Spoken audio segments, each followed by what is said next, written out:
بسم اللہ الرحمن الرحیم۔ شروع اللہ کے نام سے جو بڑا مہربان اور نہایت رحم کرنے والا ہے۔ ناظرین، پچھلی ویڈیوز میں ہم نے آپ سرکار صلی اللہ علیہ وسلم کی ولادت باسعادت کے بارے میں پڑھا تھا۔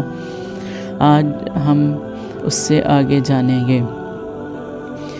بی بی حلیمہ ننھے محمد کو گود میں لیے باخریت اپنے صحرائی گاؤں پہنچ گئیں۔ اس سال قحط کی وجہ سے چراگاہوں میں سبزہ وغیرہ کا نام و نشان تک نہ تھا، چنانچہ بکریاں پالنے والے چرواہوں کو بہت دقتوں کا سامنا تھا۔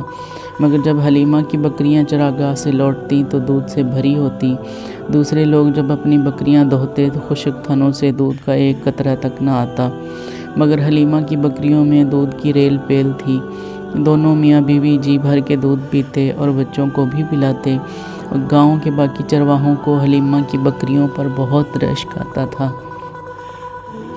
وہ اپنی بکریوں کو بھی اسی جگہ چرواتے جہاں حلیمہ کی بکریاں چرتی تھیں، مگر اس سے کوئی فرق نہ پڑتا۔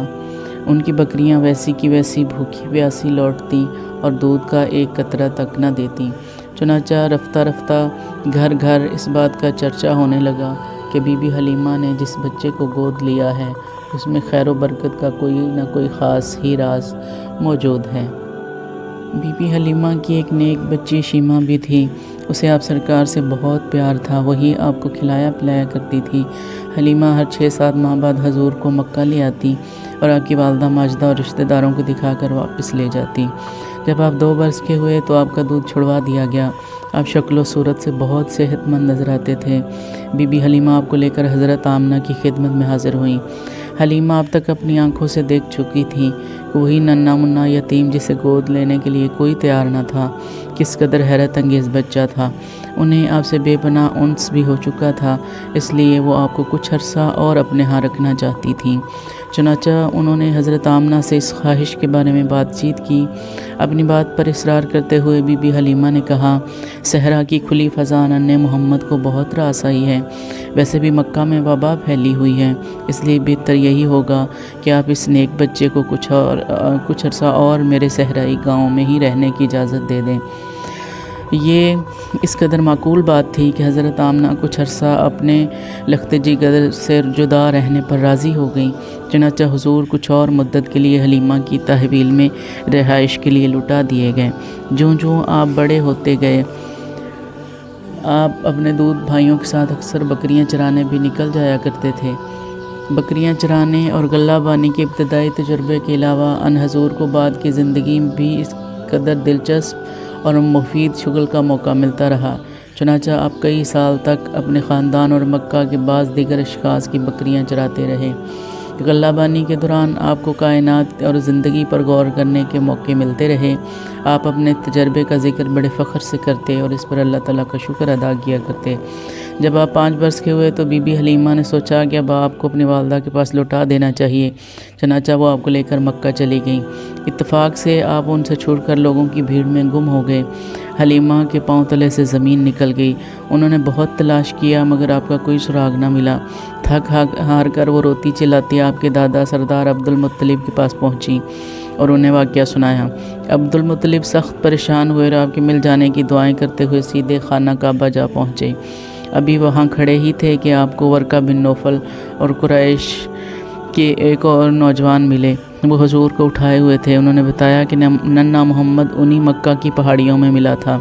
عبد المطلب نے نوجوان کا شکریہ ادا کیا۔ آپ نے حضور کو کندھے پر بٹھا لیا، خانہ کعبہ کے گرد گھومتے رہے اور اپنے پوتے کے لیے دعائیں مانگتے رہے۔ اس کے بعد انہوں نے آپ کو اپنی والدہ کے ہاں بھجوا دیا۔ حضور کی والدہ آپ کو پا کر بہت خوش ہوئیں۔ چنانچہ آپ اپنے گھر میں اپنی والدہ ماجدہ کے ساتھ ہنسی خوشی رہنے لگے۔ نگہداشت کے لیے ایک نیک خصلت خاتون ایمن آپ کی دایا مقرر ہوئیں۔ آپ تقریباً 6 برس کے تھے کہ آپ کی والدہ نے سوچا کہ مدینہ لے جا کر آپ کو اپنے ماموں سے ملایا جائے اور اپنے والد ماجد کی قبر بھی دکھائی جائے۔ چنانچہ آپ کی والدہ آپ کے دادا عبد المطلب اور آپ کی دایا ایمن کو ساتھ لے کر مدینہ کی جانب روانہ ہوئیں۔ مدینہ میں ان لوگوں نے 1 ماہ قیام کیا۔ آپ نے وہاں وہ مکان بھی دیکھا جس میں آپ کے والد محترم کا انتقال ہوا تھا۔ غمزدہ والدہ نے آپ کو آپ کے والد ماجد کے حالات سنائے ہوں گے۔ چنانچہ ان دنوں آپ کو اپنی یتیمیت کا احساس ہونے لگا۔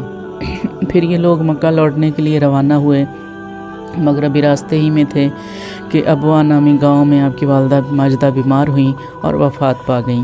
انہیں وہیں دفن کر دیا گیا۔ ننھے محمد پیاری والدہ کی اچانک موت پر آپ دیدہ ہو گئے۔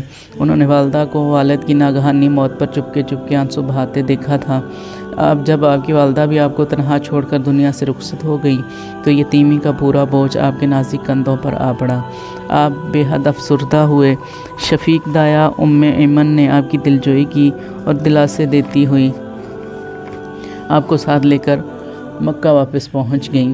اگرچہ اس سفر میں مدینہ میں آپ کا قیام بے حد مختصر تھا، تاہم پھر بھی کئی باتیں آپ کے حافظے میں جوں کی توں محفوظ رہ گئیں۔ چنانچہ کئی سال بعد جب آپ مدینہ سے گزرے تو ایک مکان کی طرف دیکھ کر فرمایا، اسی مکان میں میری والدہ نے قیام کیا تھا۔